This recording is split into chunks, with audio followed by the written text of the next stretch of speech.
Hey everybody, welcome back to Torchlit Tavern. It's Jameson Oxford again, bringing you the second part of our Father's Day special, still being dungeon mastered by Mitch. If you didn't listen to us last week, you might want to go back and listen to the previous one so that you know what's going on. But it's great to see you all back. I'm not going to waste a lot of time. I'm just going to let you guys get back into the episode. Thank you again for listening to Torchlit Tavern. And happy Father's Day. Happy Sire's Day. It doesn't look like a living creature. Did I use fucking turn undead? Yeah.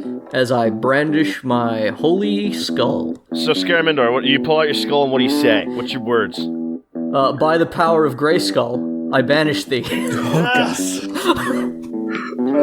Several of the broken chain arms that had resumed crawling towards you erupt into violet and green flame and wither back into the portal.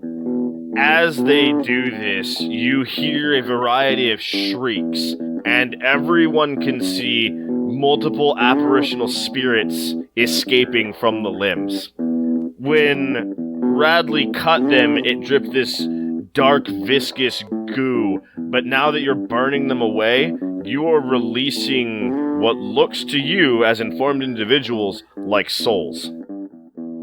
So the many of the broken limbs that had sort of flopped on this side of the mist gate and continued crawling around have now erupted into this flame, and they're firing geysers of soul energy, ectoplasmic wraith remains, as far as you can tell.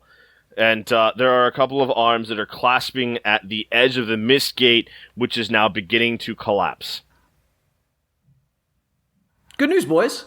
I think we found it. The fire that was still, or the fog that was still ignited from Jay's radiant attack, now pulses into the room and then begins to vacuum into the portal. What you do? It has two hands that are currently trying to keep the portal open. Be ye banished, I say as I strike at it yet again. Are you striking at the body, or are you striking at the arms? Scarimendor says, strike the arms. They're holding it open. Alright, I'll strike at the arms. That's like a 30 almost. Okay. Actually, it's definitely over a 30. Yep. And the second attack, I hit with, 24. Alright, so because you're not striking at the viscous body, you don't have to worry about all that bullshit. You reach out with your lance and you touch someone. And when you do, you shatter the forearm arms of the arms, and it loses its grip. The portal rapidly snaps shut with a puff of cool smoke and severs several of the fingers that were trying to hold it open. And they lay inanimate on the floor. Sweet. Souvenirs. Alright, do you touch them? Fuck no. I mean, you said souvenirs. It's a valid question. I in fact, I cast fucking Sacred Flame on them things. Do you? Goddamn right I do. If we're not in combat anymore, I do. Are we in combat? No. Huh. Then I burn them. I burn them with radiant fire.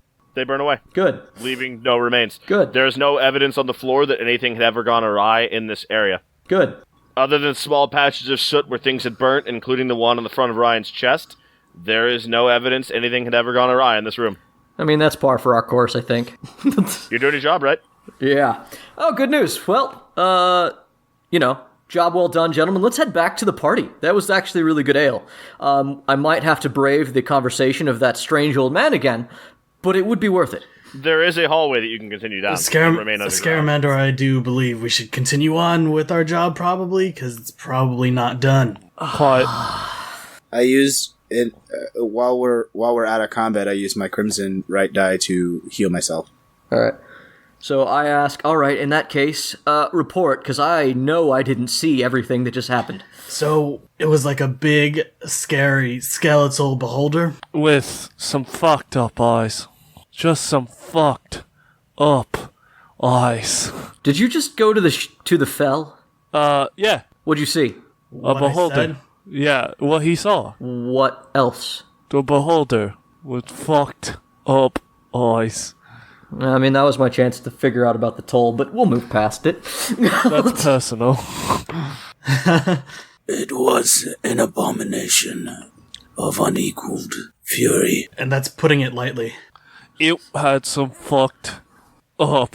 It Nice. is sanctified. This is not new. You act like this is our first rodeo, gentlemen. Listen, Anyway, To be fair, everything you just saw was very new. Yeah, I mean, the fact that it's new isn't new. So before you lays a single underground passage that moves deeper into whatever this facility was. all right, let's It's go. fairly straight and it's in fairly good condition. Raise your hand if you have dark vision. Raise. up to you on this one, Mitch. Yo. I do. I do. Like 90 I said, feet. up to you on this one, Mitch. Yeah, question. When he goes into when he looks into the other realm, is he looking into the fell, essentially? Is that what we're saying? Yes. Do we want to make that a sort of a, it mirrors our world? Like, when he looks into it, he might not bump into shit. He might. Or he might, but he can almost navigate while looking in. Wait, I light my sunblade. We're good. Yeah, there you go. Yeah, he lights the sunblade, and I will hold out my long sword of sharpness and speak the magic word, which is nightlight. I turned to Radley and I was like, have your people seriously not evolved dark vision yet? No. Come on! He is not one of the Veoi. He is lesser than before. As your weapons emit light down the hallway and push back the darkness, there is a loud hiss as a very fat possum scurries away from you. I hit it with Eldritch Blast. That poor possum explodes. No, I would never do that. I'm cutting that out. I don't kill innocent animals. That's not who Scarimendor is. That's not who I am. I won't do it. Well, the DM has spoken, but the player has changed his actions, so the DM must change his reasoning. Well, the possum explodes into an army of abyssal wraiths. Oh. So before you, Okay. other than a very estranged possum, there's nothing in this hallway. For quite some time. But it is long. We go. We go until something happens. Yeah, cool. Alright. Do you guys check for traps or anything? Fuck no, that's not what players do. I'm a player. Exactly. That's definitely not Yeah, what I'm I a do. soldier. I definitely check for traps. I don't. I've given up the fear of physical injury, so 27. It looks as though there's nothing at all in the room that you started in. As you move down the hallway and continue to just sort of keep an eye out and inspect, you find a few pressure plates and a few, trap door type things, but they are all so aged at this point, none of them work. Your only concern at this point is just to avoid standing on trap doors, as they might just give way. Okay. I'm a player now, so I want to, because the DM has assured us that this isn't a big deal, the pressure plates, I'm going to spend the next hour arguing about what my character does while investigating these pressure plates. Jay, take 25 damage and tell me why you didn't deserve that. I don't deserve it because I don't make you take 25 damage for doing the same thing. Okay. Generic invalidative statement, rebuttal, DM choice, and power. You still All right. still take 25 damage as I unarmed strike you away from a hole. Anyway, so And now my character harbors a deep hatred of this character he's supposed to know for a long time because he did physical damage to I'm him. okay with Eternally. this. so as you move down the hallway, everything's actually pretty uneventful. I broke Jeff. no, what it was is so I am getting to watch Jay work through his emotional and psychological DM issues by merely explaining what he feels everyone else does, which may have gone over other people's heads, but in fact did not go over mine. I don't think it's going over heads like you think it No. is. I've been instigating. It just hit home real good here. That's why I laughed. Oh, don't worry. I'll work one of yours in as soon as I can, Jeff. Don't worry about it. I have a slab of prime rib right here that is rapidly aging into jerky from the excess salt bleeding out of my microphone. Jesus Christ. I loved it so much. Moving on, gentlemen. You make your way down the hallway and you find one large vacant room. It is a radial hub type setup. The room splits off into multiple other hallways, and in the center of this room is the thing that I need to look up how the spell is described. Is it Greater Circle of Death? Nah. Seems like a good way to end. In the center of this room is a large magical sphere You guys have seen many versions of this spell. It's a temporary shelter that people put up. I use investigate, which is crap, but I rolled a 15. As you move inward, you find that there's blood in several places in this room, and there's this bubble in the middle. You are unable to penetrate the bubble. Do you touch it? I mean, you expect you're unable to penetrate it. It looks like any of those spells that I can't think of the name off the top of my head, but the private sanctums and all of those type things. Yeah, I'm not a cleric of Dirk. I don't assume I can penetrate anything. I cast Counterspell. At least not without consent. I would like to try to dispel... Oh, no, Counterspell doesn't do that. I need Dispel Magic. I have Dispel Magic. I walk up Perfect. and cast Dispel Magic. I forgot that I had that, and I was looking at my spell book. I stand there with my lance now sheathed back onto my back, arms crossed, and look around for things to kill. So, for Dispel Magic, any spell of 3rd level or lower on the target ends. For each spell of 4th level or higher on the target, make an ability check using your spellcasting ability. The DC equals 10 plus spell level. Mm-hmm. So, do I need to roll the DC, or does it just turn off? It just turned off. Okay, cool. So does it just wink out, or does like something drop out of it, or? So the perimeter of the bubble begins to crack, and the cracks spread over the outside of the dome, and then it just breaks and disassimilates. And in the middle of the bubble is a bedroll and a tome of Moors. Obviously, someone was camping here. I would like to open the Tome of Moors and start going through it. It is straight up a generic Tome of Moors. It just has random notes. It's got sermon notes and things like that. But on the inside of the front cover, it does say in fine black ink, property of Jartan. It looks like our friend Jartan may still be around. There's no like signs of foul play on any of this stuff? On the stuff, no. There was blood outside of the bubble, but inside of the bubble was still clean. Oh, in fact, blood outside there's the bubble. even places where blood had splashed, pooled around the edge of the bubble because the blood was unable to penetrate it. I take that back. Jartan may be dead. Oh. I know not this Jartan. I consider him not a friend, more a compatriot. Co-worker? As you thumb through the book, in the back of it, there are a few loose leaves of paper. I read them. One of them is a really crappy map, and more than a map, it is just lines. There's a line that moves up and then has, an arrow that says right, and then it has an arrow that says left, and then it has an arrow that says left, and then it has an arrow that says right. If I follow that, if I look around, does it look like I could follow those directions? Is there a different path than when we came in? Yes, you look around this room, and it's a radial hub room. There's about 7 paths total, including the one you came in, that all look identical. On the second page is a scrawled note that says, I believe I have found the source of this unholy blight. I shall mark the way with my sigil and report back. I look up from the book, and I said, it looks like, once again, gentlemen, that the Book of Moors shows us the way. And I start heading down the path. Which one? Okay, so you said there's more than one exit from this room? Yes. The one we came in and one other, or another one? Multiple others. Okay, what does the paper say? Oh man, I just winged that shit. Now I gotta repeat myself. The paper. Okay, so the paper says. The paper says. I look for the sigil.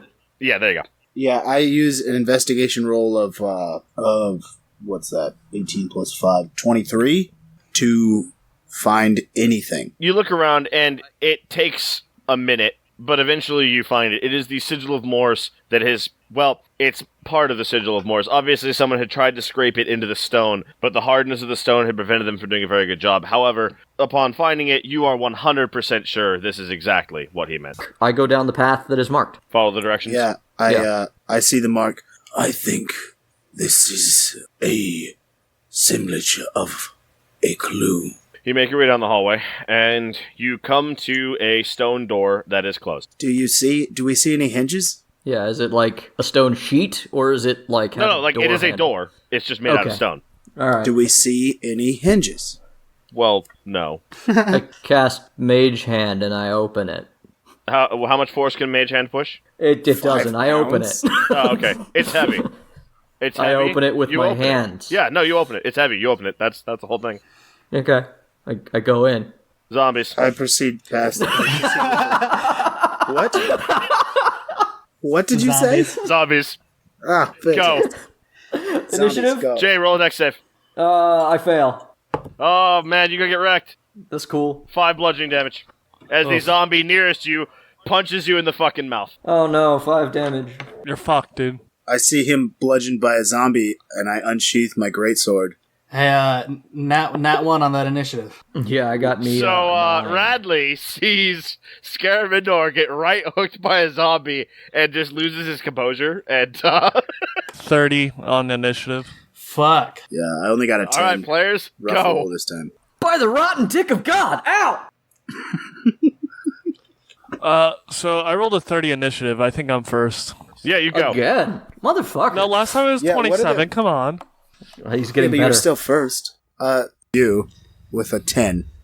So Silver's, being the swashbuckler he is and having his sword already out, moves and darts past, gets to the zombie, and is going to try and attack the motherfucker.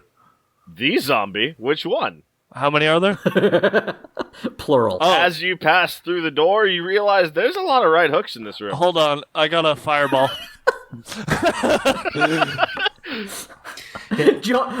Dashes in, dashes out. Yeah, you Backs you up. fire- Your left foot in, you put your right You foot fireball, out, and I'm gonna you do close the door hokey behind pokey, it. and you cast Yeah, the fireball. roll dex saves for them because fireball. What's the area of effect for Fireball? 20-foot radius. And you're just going to cast it in the room? Yeah, it darts. A bright streak flashes from your pointing finger to a point you choose within range. Yeah, you're just going to cast it in the room, right? Yeah. You can do that, and it will flash up to the door, but you can cast it far enough away that it won't come to your side. Good. I do want to encourage us to, like, what do you say when you cast fireball? So I go in, see that, back up, and go, yeah, fuck this with fire. Is that the spell the verbal component? No, sorry. I have to remember to do his voice. Fuck this shit with fire. And, yeah, they need to make a dex. So, a lot of zombies died to bring you this information. Which is the statement and the explanation. Jay, because it amuses me, roll a dex save. That was much better than usual, but probably not high enough for his save. I rolled a 15. No, not high enough for my save. You fail your dex save. Yeah. Now, the fireball spell, by definition, does not create explosive force. It just fills a area with a ball of fire. What does create explosive force is 100 years or so of decompositional biomass off-gassing in a confined area. So his fireball triggers an explosion of desiccated bodies, and you fail the dex save as that zombie that just punched you, his arm is ripped from his body and punches you in the face a second time. Jay takes 6 bludgeoning damage. Do you want me to roll the damage? Yes, roll your damage, Randall. That is 26 points of fire damage. Plus an additional Boom, boom, boom, boom. 19 points of force damage from the secondary explosion. Fuck. The zombies are gone, and you all are knocked back a little bit as the force erupts from that room. I take a strong stance and resist being knocked back. Yeah, the force slams the stone door shut and shields you from the rest of the explosion, except for poor Scarimendor, who has now been punched in the face by the same zombie twice. This is a lot of vengeance coming in one game. All right. Oh, I just thought it was funny. It's not vengeance. Uh-huh. Don't play this up. Uh-huh. All right, so what's in the room now other than the smoking hulks of several zombies? Yeah, I'll push the door back open. What's in the room? The room used to be filled with some old furniture, which has now been blasted to tinder scrap in most of the periphery of the room. A lot of the zombie corpses have also been blown away from the point of origin of the fireball, as that initiated the explosion. And standing in the center of the room is a very old wooden doorframe that appears to have been completely unaffected by the explosion. Does it smell like burnt meat or barbecue in here right now? Is it a good smell or a bad smell? It's really thinking about this one. Wow, yeah. I think it's like Thai food indigestion lit on fire smell. Oh, God. Oh, Wow. Yeah, it's not good. oh. That truly painted a scent. I step back and I put my hand on Grey Oak and I'm just like, can you cast Fireball in there again? Because I wasn't the one who cast Fireball. Put your hand no, on I'm something. talking to Silvers. Just Let's do it. Oh, you step back and just go, oh god, I need stabilization. this is worth a slot. That spell is unholy and I cast it into hell. Yeah, I walk up to the door. The door frame. There is no actual door. Whatever. What you do? Yeah, I'm gonna investigate it for... Fuck, not much. 11. I investigate it for 11. Okay. Perception for 19. Okay. Jeff, you investigate it for 11. It's an old door frame. It probably should have been blown to high fuck with everything else in this room. So, that's weird. You don't immediately notice anything else amiss with it. There was never a door mounted here, so that was odd. There's no holes for hinges or anything. Perception for 19 using my eye. Ryan, you are the first one to roll high enough to matter. As you're investigating it, you too see that it's just an oddly mundane door frame, but you notice that not only were there ever any hinges, there were never any screws or nails holding this together. In fact, the gaps between the pieces of ancient lumber, there's about an 1/8-inch gap between each of them, and between that gap is a thin cloud of that same fog that you guys saw before from the portal. It's also not touching the ground. It is very slightly elevated above the ground. This is another fell working. While they were doing that, I used my 1-minute casting time and 3 black onyx stones, and I go to 3 of the still meaty corpses, the ones that bodies that didn't get just destroyed, and I cast Create Undead, which gives me up to 3 corpses of medium or small humanoids within range. They become ghouls under my control. Isn't that literally the fucking opposite of what we came here for? These undead will be under our control, and they have no souls in them, so they'll be fine. Meet Kentucky Fried and Bob. I don't get the joke. What joke? What's a Kentucky? You can call them Kent. Kentucky has both legs from the knees up and most of one arm. Fried has both legs, and Bob has both arms. Okay, well, I cast my 6th level spell, so that motherfucker moves at full speed and has full combat ability, so that's terrifying. It's what you had to work with, and yeah, That's terrifying ghoul. Well done. You've created nightmares. I look over at the nightmares he's created and scoff for a moment as I then begin to go, if nothing else appears that I may vanquish, I will kill these, as I do all undead. And I know that is true. So, Jay, what do you have your undead do? Knowing that it's a dead-end room with weird door frames. Scarimendor, send one forth. Wait a minute. Wait. Why don't I try and jump to the other side and see if I can't fix this? Do that. If it's a fell working, I will destroy it and we will be on our way. First things first. Yeah, could you hop on the other side and give us a little report? Sure, cannonball. Do you cannonball? Yeah. Fantastic. Just disappears into the ground. Boop, pops out. Basically, yeah. It looks like I'm about to hit the ground and like doing the cannonball motion, then I disappear, and then on the other side, Radley just sees me as a ball pop out of the ground and land on my feet. So Randall, the good news is most of them can't see this. The bad news is I'm going to need you to roll a deck save as you go from a cannonball through the ground, flip 180, and then fire out of the ground upside down in cannonball position to stick the landing. Sure. Yeah, no worries. Yeah, that's a 20 total. You're good. I have a plus 10 deck save. Yeah, that's all right. Fair. So I pop out, do a flip, land, and then hang on. Look around. Are you proud of yourself? I'm very proud of myself. Have you not met me? Yeah. So on your side, what you see is... I just want to say that I'm really stoked to be fighting next to Cervantes today. Fair, yeah. No, that was an accident, but yeah, that's what we ended up with. On the other side, you see a beautifully crafted and gilded oaken door that has a jade handle and gold leaf inlay over its entire surface. Building the door frame of this door is a hard edge of that same cold fog that you are accustomed to that just sort of fades out into the rest of the fell. Why is it different than what I see? Because he's on the other side. But I can see the other side. You are correct. But yes, you don't see that from here. Interesting. Yeah. Is it like a fuzzy thing that if you tried to focus he could see? No, he actually doesn't see it from here on this one. Okay. Oh. It's basically perspective. It is beyond me. Yeah. So I'm aware that they can hear me, at least one of them, right? I can't hear you, I think he said. Oh, no, can I? Yes, actually, you can hear Randall. Okay. As long as he's close enough to you. Okay. Oi, the door's fucking different on this side. What door? I see just a door frame. What's going on? Can you open it? I give a description of it. Yeah, so basically what you're seeing is, Randall, on your side is the door, and on everyone else's side is the frame. Can you open it? Well, about that. So I have the door, you have the frame, and I don't know how my peanut butter is gonna get with your jelly in this fucking sandwich. It's only one way to find out. Need it be sanctified by my blade. He scares me. Scarimendor, why don't you send one of your minions through and we'll see what happens. I send one of the ghouls running through the door frame. The ghoul runs This through will the door be, frame. Fried. I'm sending Fried through the door frame. He has one arm and, like, half a leg.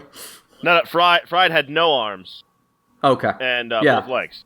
He goes running through. Since running's what he's good at. Yeah. Yeah, that is what he's good at. He Usain Bolts through that door and explodes into a mist of necrotic viscera on the other side of the door frame on the mortal plane. So, I can't hear or see the mortal plane right now, so I'm just like, did you send it through?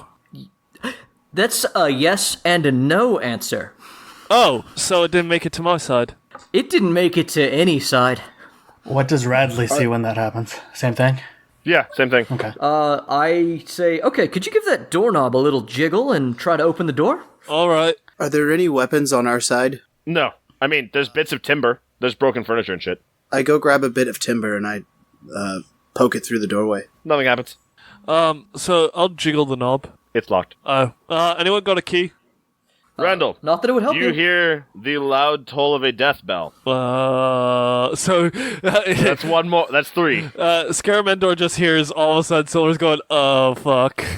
Oh no. I'm in fucking danger. It's just a doorknob. I'm in a door. No, I should have been a bit more upfront. So if I spend too much time, usually on this side, I start hearing weird things. Today, it's a fucking grave bell ringing in the distance, and it's now ringing multiple times. And, I say, I've got you, mate, and I cast magic circle around the door frame. Actually, I got me. I tap myself and do protection against good and evil, which will help me. That'll Okay. double. That's doubled. Yeah. All right, now just take your time and open the door. Yeah, sure. I'm gonna take my time. Yeah, sure. Why not? You'll be fine. Jackass. So I'm gonna try and unlock the door. There is no hole in the lock.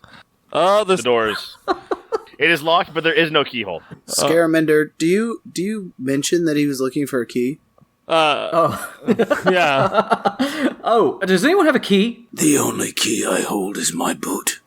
Wow. What? That's not useful at all. But thank you for trying. And I just as I turn to Radley, I just give him like the raised eyebrow of like, God. Silver, behind you, you hear a very lively, "Who the hell are you?" Who are you? You turn around and you see what looks like a man, just looks like a normal human, wearing cloaks of Moors. And he steps back through a cloud of smoke and disappears. Wait, same team, mate. And that's all fucking Scaramendor hears. Wait, did I hear the other guy talk? Yes. Okay, then I did hear that. All right. So when he does that, he steps through onto the other side. Roll perception. People on the mortal side. Closing the goddamn door. That's No. not great. 7. I got a 15. 27. Okay, Jay, you hear someone incant something, and you turn your head to see that a man in Moor's clothing has stepped out of a veil of smoke, but it is not Randall's character this time. And Radley, you identify that the spell he cast was Expeditious Retreat, and the man books. Past us? Just out. Out. Okay. Leaves. We need to go. I give chase. Was that Hey, what's going on? I give chase and I move at 40 feet. Silvers? I Yeah, believe gotcha. we're done with the door. I send my ghouls after him. Oh, God. How fast do ghouls move? I just pulled up stats. Ghouls move 30 feet. Alright, your ghouls take off. They're a little bit behind. Great. Silver, come on back. All right. I head after him too, using double move and dash, because I'm part rogue. That's good. So is this guy. Cool. I jump to the other side, back to the mortal side. You hit your head on magic circle, and then I go, oh, my bad. And I dispel that. You little shite. You little fucking shite. Randall, I think I can also because take you a double move, so I'll take my double move. while Because we're you talking spent about a good amount of time in that, as you leave, you hear the 4th bell toll. It is of note that every time one of these bells tolls, it gets louder and louder, and now you're beginning to feel it in your body, kind of like when people pump up the bass too high. How many? So I've spent a total of 4 turns on that side, right? Yes. Okay. And your character has that rhyme. I which know. You can assume relates to this, but you technically don't know. Yeah, I know the rhyme. When I cast spells, we have Deep Purple, Hush. When he's doing his thing, we have For Whom the Bell Tolls by Metallica. Yeah. We are appropriate. quite Or- the concert so far. Or Hell's Bells by AC/DC. That'd be Yeah. a fighting one, yeah. Yeah. Do you think you're are you an AC/DC or a Metallica character? Metallica, easily. So we all run. Yeah, you're all Yeah, in we're all pursuit. running. Ryan is going to be the closest, and Ryan, you catch up to him very quickly. He's leaving. You are behind him because he lost some speed casting a spell, but then he gained speed back, and you gained on him, but he was also ahead of you. So you're a good 15 feet, 20 feet behind him at this point, but you are keeping ground with him. Should we roll initiative at this point? Or no? that. Yeah, I don't know. No. I don't know if this guy is hostile because he's in Moore's clothing. Initiative is not significant. I'm gonna use initiative as the order in which you took action.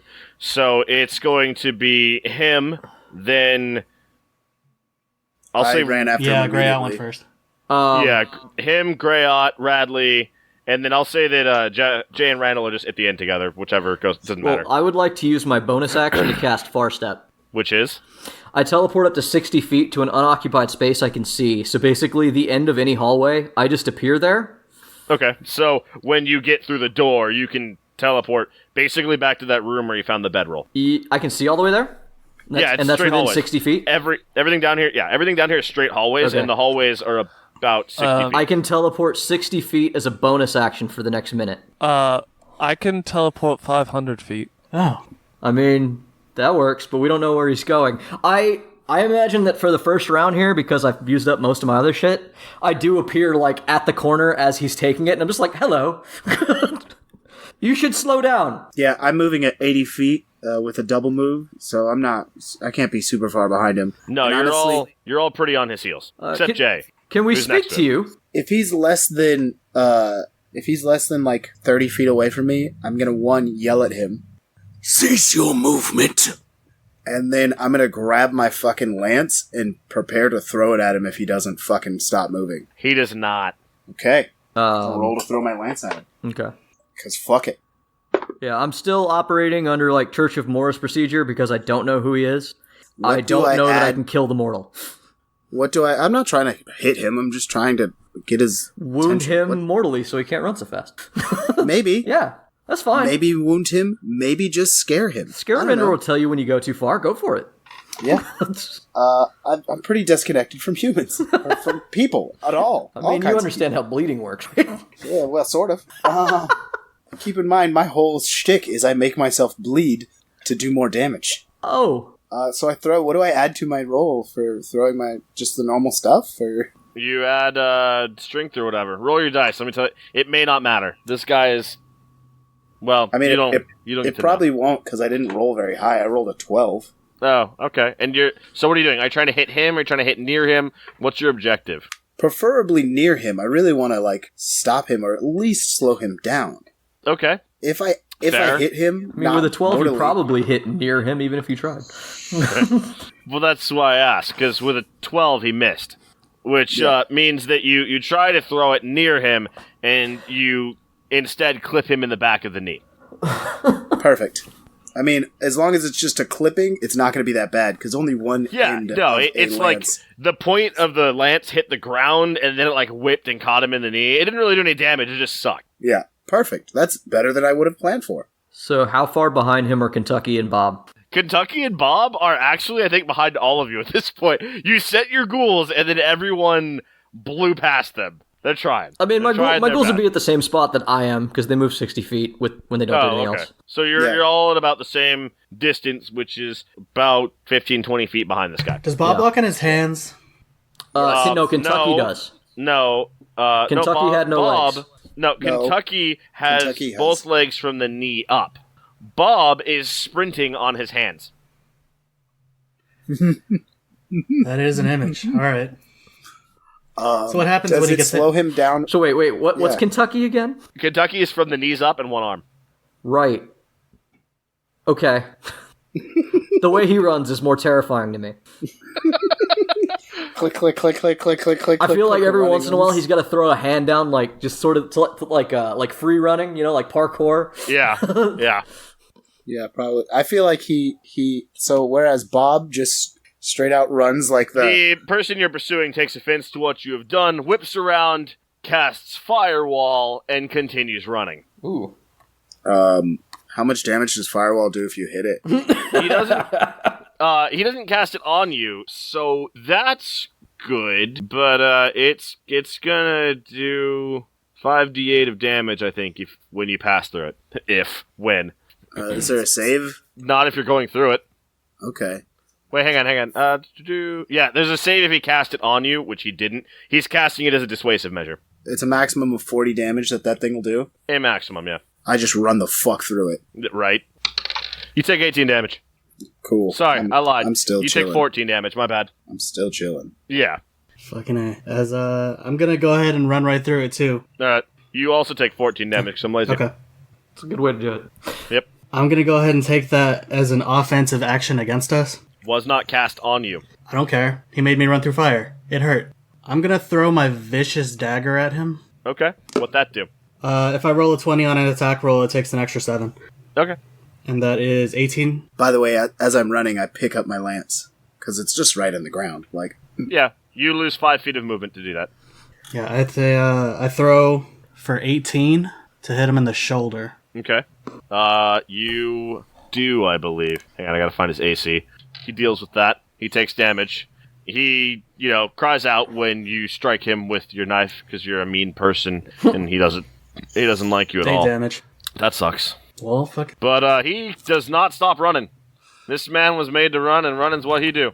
Am I? What distance am I from him? Because I'm running and I'm rogue also. I just. Yeah, you're like right behind him. Randall, you moved and almost caught up to him. Then he had his turn and moved away. So he's staying at about the same distance. He's maintaining distance. He's not getting away. Can I get within 30 feet of him?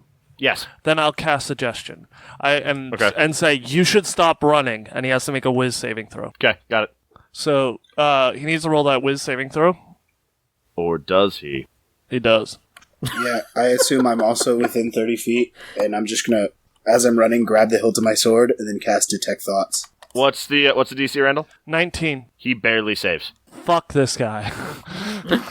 Jeff, his thoughts are along the lines of fuck. Fantastic. Yeah, this person is panicking. That is basically all he's doing. He looked over his shoulder, saw you guys blitz through fire, went, I couldn't take that, and tried to go fast. Okay, so it's me? Yeah. All right, my ghouls just tear ass down a hallway. One of them hits a curve and just uses his one hand to just sort of pivot off the wall. How do your ghouls handle the fire? What? How do your ghouls handle the firewall? They don't. How much damage does it do? 14, unless they're weak to it. Ghouls have no condition blah blah blahs. They have 22 hit points. So they have 8 now. Okay. Are they on fire from Firewall? I don't think so. Good. Not Then sure. they continue on their merry way. It ignites Sure. flammable objects. Yeah, I I'm gonna say they're teleport not. 60 feet.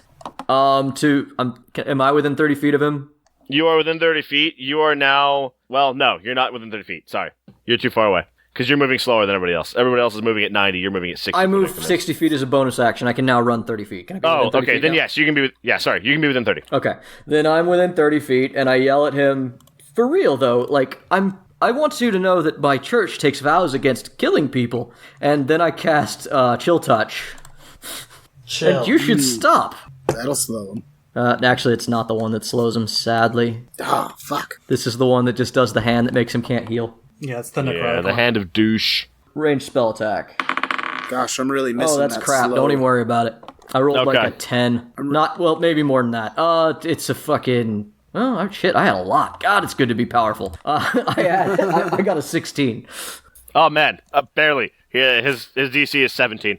I had plus 13 to my spell attacks. Okay. Holy shit! Level 20 is terrifying. Yeah. So, the wraithful undead hand flies past him, and Jeff, you hear him swearing louder in his mind now. Actually, you hear him swearing. He is now swearing. He's just swearing, running down this hallway. What god does he worship?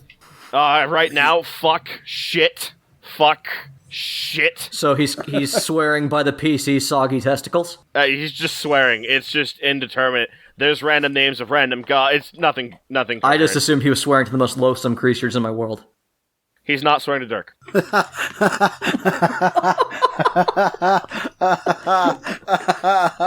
Oh man. Okay. Both Yeah, of those I'm jokes done. are pretty good. I'm done. That's all I do. Alright, his turn, right? Yeah. Yeah. Yep. On the bottom of the round. So, he has now entered the room that you came in through, where the elevator is, and he has flipped the elevator lever. The elevator doesn't move that fast, so it barely clears the top of the entryway, and he casts Mold Earth on one of the support columns at the end of the doorway, and the ceiling comes down. It doesn't do any damage, but it we are stops blocked. you guys. It stops you for about a round. It's not even...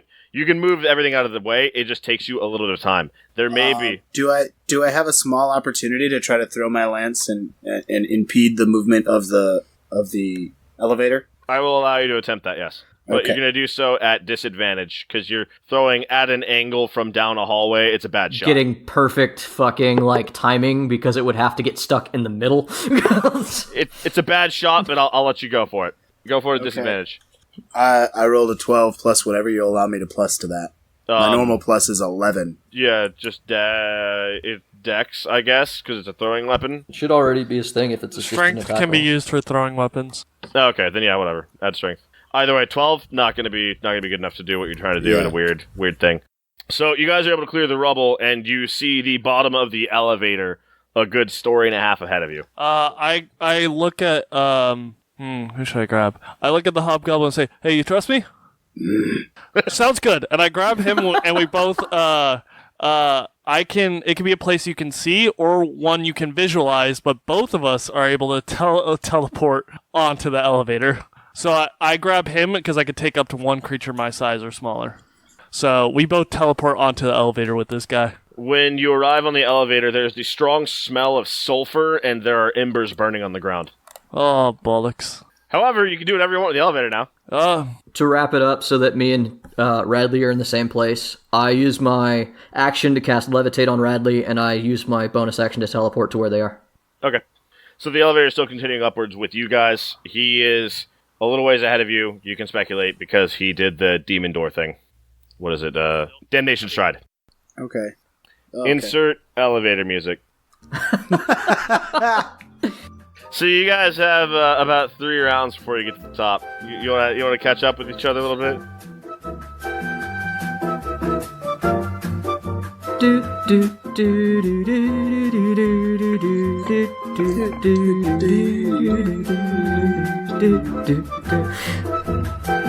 Yeah, we are at the top. In those 3 rounds, I use my dice to heal myself. Yeah, so basically what that means is you can do any prep work that you want to do. Okay, I would like to cast Flock of Familiars. Sure. I have left my poor ghouls below. I'll have to deal with that later. Poor. Radley, useless- should I die today? Please go make sure that my ghouls are put down. I got you. Responsible. I mean, that spell will just run out eventually. They'll just fall. It don't. Create undead. They exist forever. Oh, I mean, they're down there. You're just irresponsible then. If you can't raise them, abort them. Yeah, there's nothing about this that says they die. Anyways. You guys get to the top and you find your dwarven friend from earlier. Oh my god, I didn't know what the man does. He ran that way. And he points. I look a at Silver and I was direction. like, what? I run. I don't bother to look at anybody. I immediately proceed where he points. Same. Yeah, my familiars are crows, and they are going up to try to spot something. Okay. Anything at all. Alright. Alrighty. Your ravens basically give you the same thing. That way, the man has disappeared into the large head circle that is now filling the main court area. Okay, we pursue. Yeah. At full tilt. Do we have an idea where he is at this point? I guess we just chase after him until we get to a point where we don't. Yep, you chase after him until you get to the point where you don't. Using the, it's hard to find him, and for a minute your crows aren't able to spot him, and then they spot not him, but a different person wearing Cloak of Moors. Get him. Who is also sprinting, so that sparks some interest. Get him. And effectively, your crows can relay to you the direction. You can relay to the... Holy shit, roll dex! Okay. Dex save or dex base? Dex save. Would only he know that? All of you. Okay. 24 for me. Anybody else? 16. 1. Oh. Sweet! I got a 6. I'm not the worst. Oh, man, sucks for you two. All right, so... You, taken in the heat of the chase, you had not noticed the large encroaching noise as falchions chop through the tall brush, cutting it down to about waist height. Captain Silvers and Radley, you notice in time to dive out of the way. Unfortunately, Scarimendor and Greyot do not. What the fuck? You take 11 damage each as... These large mechanical contraptions are driving down the center of the cut path. In the front are 2 sets of falchions that spin rapidly, cutting it down to waist height, and in the back are 2 smaller sets of falchions that cut it down to ground level. Behind them, dancing a line of flirtatiously dressed women. The Dirk Parade has started. Fantastic. How much damage has everyone taken? I've only lost a total of 19 between healing myself. And also, you can't heal me anyway. I can't? No. Why? Because that's the special ability I got. I can't be healed or harmed by spell.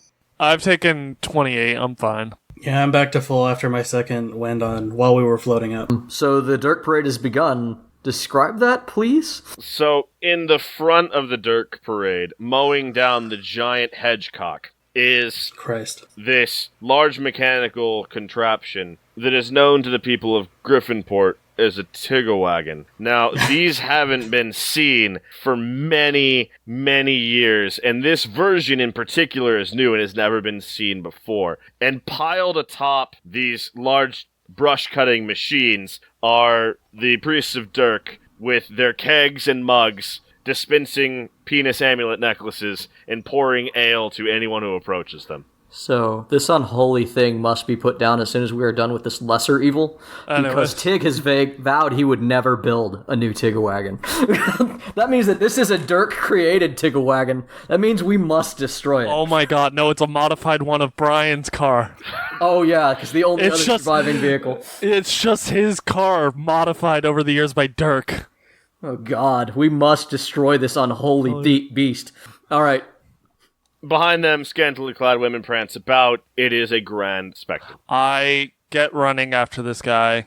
Not hard to find him. He is plowing down the center of the parade, knocking people out of the way. You can hear people, yelling and bitching as he's ruining the mood for quite everyone. I make my familiars peck at him. Fuck that guy. Dimension door on him. Okay, how's that work? He moves like 400 You feet. dimension door to him? I'm right in front of him, and as I appear in front of him, I'm gonna fucking try and grab him or some shit. It's a standard action. Yeah, I'm in front of him, though, and I'm gonna try and body block him, essentially. He just plows into you. It tries to keep going. You catch him by surprise, he swears again and continues running. Should we make an athletics context or something for him to plow through me? I'm going to say that you've redirected his course slightly, but since he's just running away from you, he's going to collide with you, lose a little bit of distance, and keep running. Hold on. Am I within 30 feet of him? No, not currently. So can I say what Scarimendor would do, and then what I should do for the show? Sure. Scarimendor would keep going about his business, but what Jay should do for the show is gather all powerful clerics in the area, which means I'm grabbing the old man in a wheelchair. What Greyot is going to do is do his this. best. What Greyot is going to do is his best to break the distance to make it to within 30 feet of him. All right. Am I within 60 feet of him? Yes, you will be within. You can be within 60 feet this round and do something, or you can be within 30 feet this round and not. The next round, when I hit 30 feet, I'm going to take 5 damage to myself and use the Blood Curse of Blinding to slow his movement to 0. And that'll be on my next, whenever I'm in 30 feet of him. When you do that, you are barely able to make it within range, and you do that, and the sudden jolt causes him to lose his footing, trip, and fall on the cobblestone road. Now, the reason that EHS is so insistent on slip, trips, and fall hazards is because they result in very serious injuries, up to and including he dies. His head strikes a large keg of ale on the way down. He's unable to salvage the footing, and there's a crack that Silvers hears because he's close enough, as several vertebrae in his neck rupture. God damn it, Greyot. I told you we're not supposed to kill people. It's okay. The cleric probably has Revivify. And I grab the body and begin hauling it back. I keep running and say, it was not intended for his death. Just thumbing through my Book of Moors already, going, God damn it. You know this costs 300 gold pieces worth of diamond. We take a pay cut from that. The entire ground rumbles fervently. Once again, Radley, you witness the torrent of ectoplasmic soul aether erupt from the ground, and you are blinded by the amount of energy that it provides. Scarimendor, you don't get a save this time. It is so horrendous, the amount of energy that is erupting from specifically the point of this man. There's a brief moment where both of you are rendered incapacitated by this, as the channel of evil energy fires from this man's body into the sky, creating a black, inky darkness that floods over the sun and begins to fill the world with an eerie darkness. Do I see this? Because if not, I'm just carrying it. Now everyone does. Oh. Yeah. For you and... So, how it works is Radley sees it at the same time that Scarimendor hears it, but then everyone sees it. This sounds so bad that I don't think I even writhe. I think my ears just pop, and blood starts pouring out of them, and I'm just still reading my spell book like nothing's going on, and I'm just like, hello? Mop. It is Scarimendor's deepest wish that would happen, because that would grant you reprieve from the nightmarish horror and pain that you hear. Oh, that's right, it's just the nosebleed. Mop. There's blood that drips down on my fucking book, and I'm like, Needless to say, there's an entire parade's worth of people in panic and chaos. The moment I see this erupt from his body, I hadn't stopped running, so I assume I catch up quick. Yeah. Well, it's easy to catch a dead guy. Yeah. It was being held by Captain Silvers. So I run up, and as I'm running up, I yell, "This must be handled!" And I fucking, reach to grab the body from him, and then I just start running away from the city. You are unable to move the body after the ectoplasmic ray starts to fire away from it. It is anchored in place. A dark, cold cloud of that same smoke that you're used to seeing, Randall, starts erupting from between his body and the ground. If you let go, the body remains suspended, and this smoke is just billowing out indefinitely. I got an idea. And if this doesn't work out for me, I wish you all the best of luck in the future. And I grab the body, and I'm gonna dimension door into the fell with it. I say, what? Hold that thought, Randall. Ryan, do you look down? Yes. So, below you, about 10 feet below, appears to have been created a fell gate. Yeah, what can I do? What's a fell gate? As far as you can tell, it's the same thing as what you saw before. The difference is you don't see the end. There is a subterranean fell gate that spans farther than you are able to perceive the dimensions of, and through it is crawling hordes and hordes of the undead. Well, I'm gonna go through my plan even more so now. I look at them all and say, "You lot, we're great party members." And I grab him, and I'm going to dimension door with him into the fell. What? Okay. So, after Randall does that, dimensions out, and that is when the undead begin to break ground. First with their hands, then their heads and torsos, clawing and grasping through the earth, pulling from the fell realm into this one. But I got the body out, right? I'm going to answer this question. Next time on Torchlit Tavern. You'll get an answer to that question.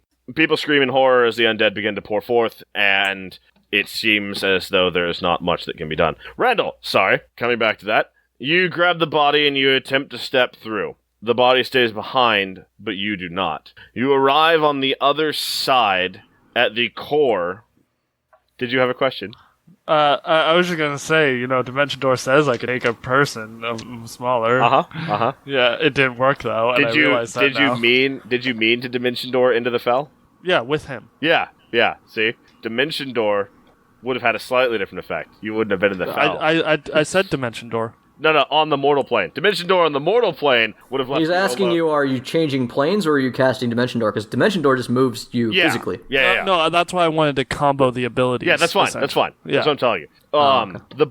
The body is left behind, and you find yourself on the other side of the veil, clutching in both of your hands an ephemeral ghast, surrounded by a mass of undead corpses, all clambering together in some sort of giant architecture. All right, bring it on. You have one round. Do things. This is only on his side of the world? This is only on his side of the world, because Randall shortcutted ahead, so he's one round ahead of you guys. Okay. Real quick, then I got one round, I got one opportunity, once in a fucking lifetime, 8th level fireball. I was going to say, sweet child of mine, full base, pull out the loot. You threatened No, there. that's the thing. I pull out the loot because the loot's my focus. The harp is what it actually is. I pull out the harp, which is a legendary LARP. Legendary LARP? A legendary LARP. I've A legendary LARP for so called long. Lost to the Aether. It's a legendary harp that is gonna cast Fireball at 8th level, centered on all these Skelemans. Once again, I need to know what's an 8th level song.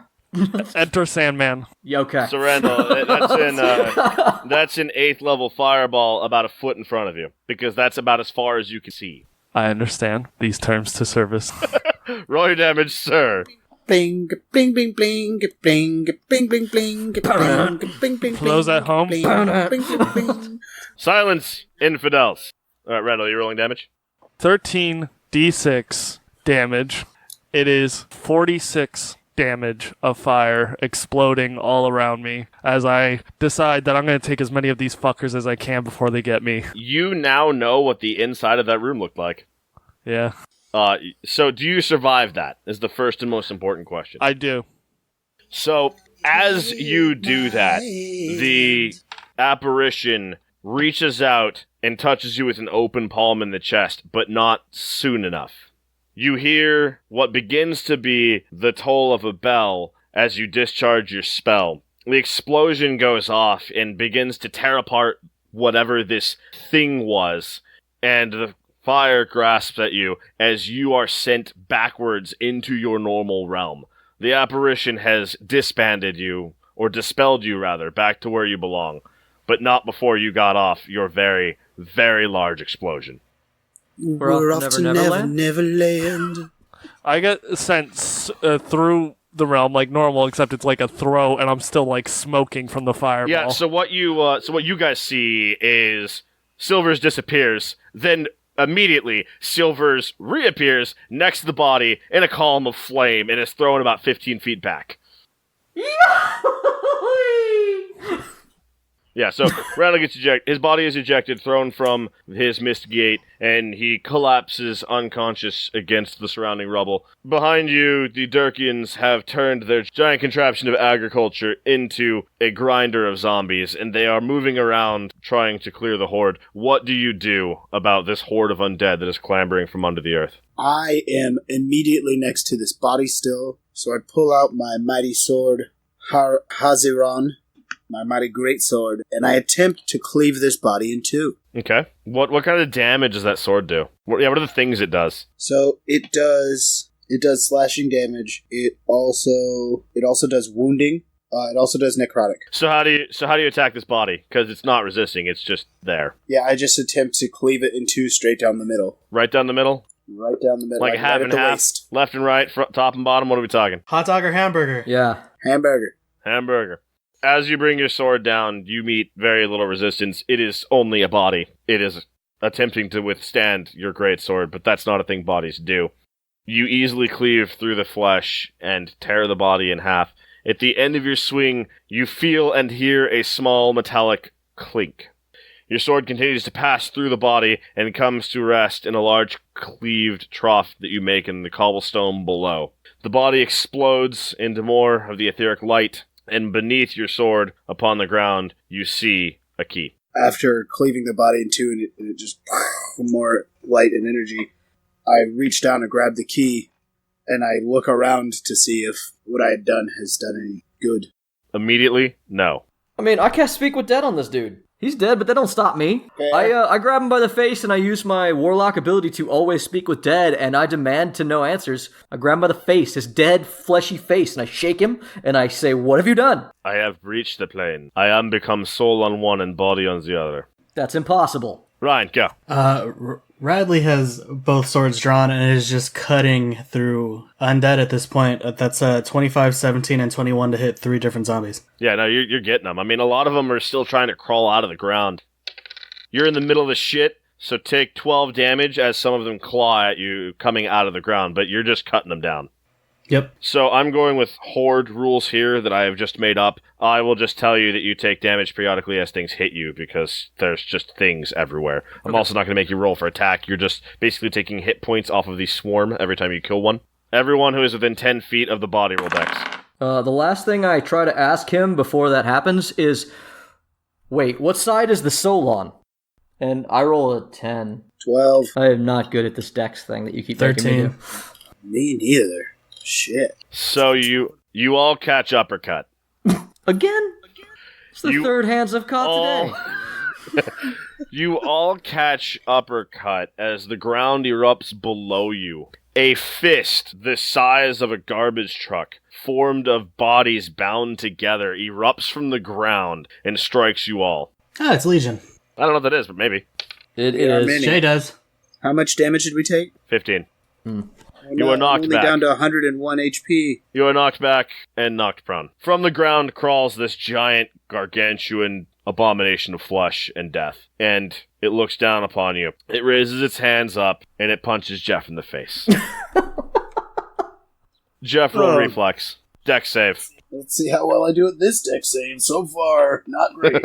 Hey, let's keep it on brand. 10. You try to dive out of the way because there's no way this thing could hit you, its hand being 15 feet across. You dive 10 feet out of the way. Not good enough, and you take 25 damage. Ooh. The clambering, Ooh. grasping hands of every undead that makes up its fist cling to you. Roll a strength DC 20 or be grabbed.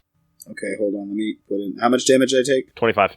25. Ooh. It's I not had 20. an astounding It's not 20. 3 to that. It's Yeah, not you- 20. You are grabbed by the undead when they begin to pull you into the center of the mass. I'm still holding onto my sword, though. Yes. I got that going for me. I cast Crown of Stars. My head is encircled with 7 bolts of starlight that I can throw at him later with a bonus action. It's a bonus action, so I'll fucking do that now. Yeah, that one's a pretty cool spell. Yeah. They shed light in a 30-foot radius, dim light past that, and they do 4d12 damage. Send 1 mote streaking toward one creature when you do make a ranged spell. So what do I need to roll to hit him? I rolled a 20. You hit. Okay. Like, if you don't roll below 5, you hit. Now, my question is, are you just aiming at the thing, or are you trying to break Jeff free? Because that's really all that matters. I'll fire that one at the hand. I did 27, and it is radiant damage. You fire your bolt of starlight through the creature's hand at the wrist. The starlight passes through every undead that it contacts, leaving a large burning hole, and the structural integrity of the abomination crumbles. Jeff, roll a d6, take fall damage. The hand breaks 3 and falls to the ground. You do notice that the undead severed from it seem to lose their cohesion as soon as they are severed. However, you also notice that more and more undead climb from the ground and rejoin the amalgamation every second. Does everyone hear what I was hearing now? Yes. Great.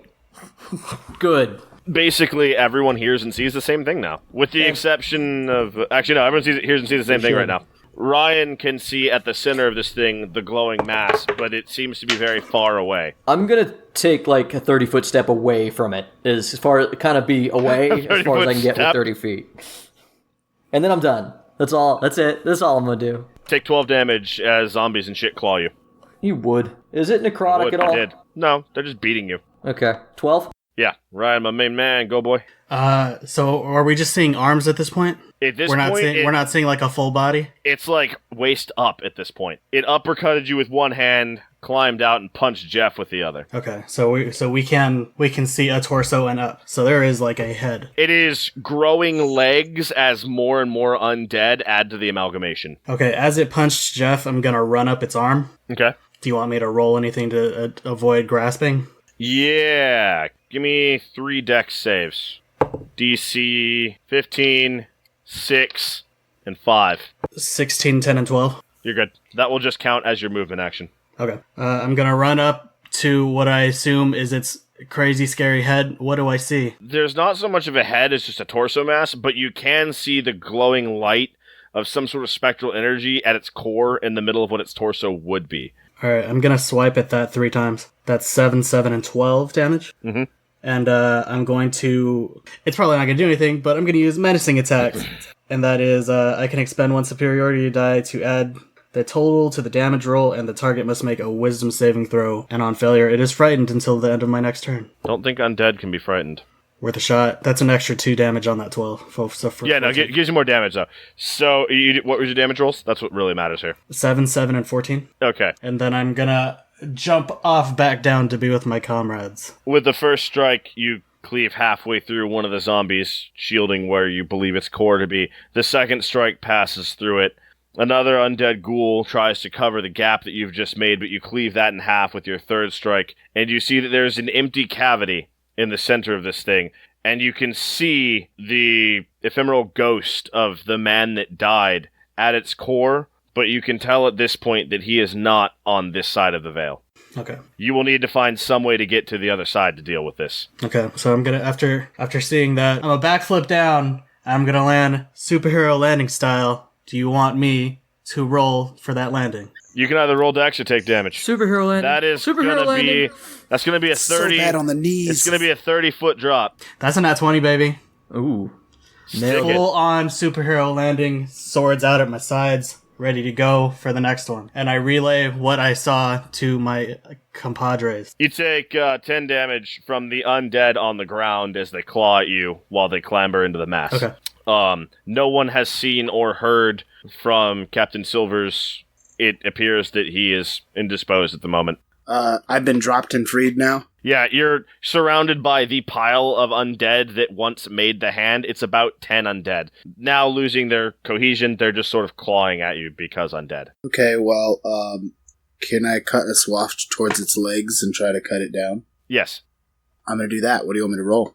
You have your greatsword, right? So you're basically making your way towards Ryan at this point. Jay is the farthest back, and you're making your way towards Ryan to try to work on this thing. So I rolled an 18 and a 23. So and, roll me a strength on both of those. 10 and fucking 6. Are you adding your strength bonus? Yeah. Oh, bro. Oh, that's rough. All right. So Yeah. you're unable to double cleave, but you are able to pass through the two that are between you, and your movement is freed. You are able to make it over to Radley's position. You do take 8 damage. Okay. Jay, go. I'm going to cast Spiritual Guardians at 5th level. I'm going to move to join... I only move 30 feet. Can I join the guys? Yeah. All right, so... You had only moved 30 feet away, so you can move 30 feet back. So, I call forth spirits to protect me. They flit around you to a distance of 15 feet for the duration, which is 10 minutes. If you are good or neutral, their spectral form appears angelic or fey, but because I'm a goddamn priest of Moors, I'm going to say they look like Dementors. Fair. And anything that comes near us, its speed is halved, and they're going to take 5d8 radiant damage. Rather than have me roll that, you want to just say 20, because that's middle? No. You are a priest of Moors doing the work of Moors.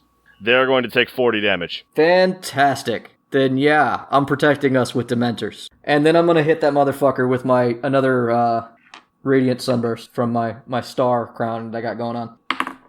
So there's a core that we can see? You guys can sort of see a dim light in the center. Ryan can see it clearly. Okay. He yells it out and points it out, though? I do. Yeah. I'm going to roll a 27 and do 26 damage in the direction of that little faint light. Yes. And I yell out, I banished thee, you mistake of creation. Ouchies.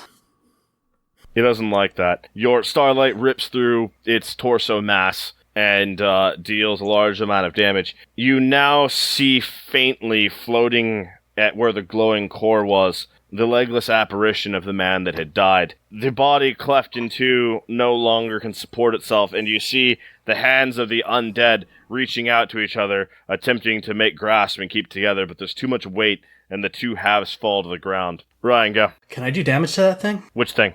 The guy? What do you try? I'm gonna throw my sword of sharpness at it. Okay. See it. Try it. You saw my answer earlier, right? You do know that it's on the I know other it's side. on the other side, yeah. Okay. 25 to hit? Your sword passes right between the eyes, and then through them, and then continues going. Okay. The apparition is firmly not in this realm. Okay. Is there anything else that you do? That was one attack action, so... Yeah, and you are surrounded by undead, you can hack at them or whatever. Yeah, I'm gonna hack at whatever's coming up at the ground under us. Alrighty. Do you want me to roll for that? No, it's fine. Okay. They're undead. Yeah. You can hit them. Yeah, it's all Vorpal sword at this point anyway. They're falling to pieces. The apparition laughs at the lot of you, and it calls out, and it claims, I have broken the veil that was already ruptured. I have found a tear and made it mine. I may extend my reach from one realm to the other, and I am unstoppable. And he reaches out his hands in a grasping motion, closes his fists, and pulls his hands together. As he does, the two halves of the abominable golem form themselves, lifting up off of the ground and back together into one colossal mass. Dunk. There is a massive explosion of fire as the body is about to close between it. It does 48 damage to multiple undead in the area and tears a large chunk out of the middle, but this does not appear to stop the creature, though it does buy you a moment's respite.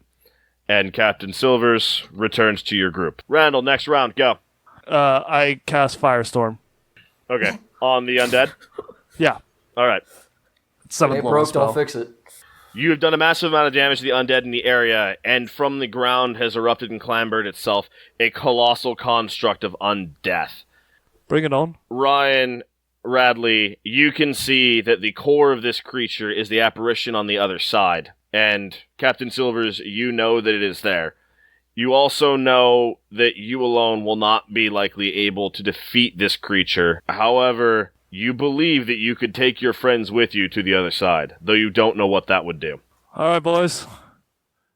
You ready for a wild ride? What? I'm gonna go ahead and say yes for him. Let's go. All right. On to the breach. Whatever it takes. Whatever it takes. And we do it. There is one single loud toll that is heard throughout the entire city as the four of you vanish through a cloud of smoke to the other side. For quite some time, the undead continue a battle against the Dirks and the civilians in the town's guard, but after a moment, the light of the sun shines back, rains upon the city, and begins to banish the undead to where they came from. No one is clear what you guys have done, but on the other side it appears that you have resolved whatever this unholy issue was.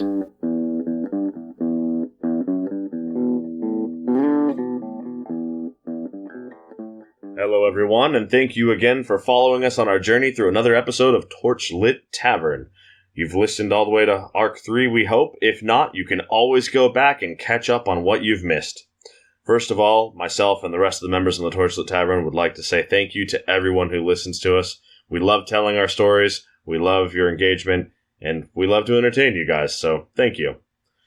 Don't forget that if you do enjoy our podcast, please like us, rate us well, share us, tell your friends about us. We have no designs on any grand empire, but we do like telling our story, and we'd like to share that with as many people as possible. And you, our beloved listeners, are the gateway through which we can do that.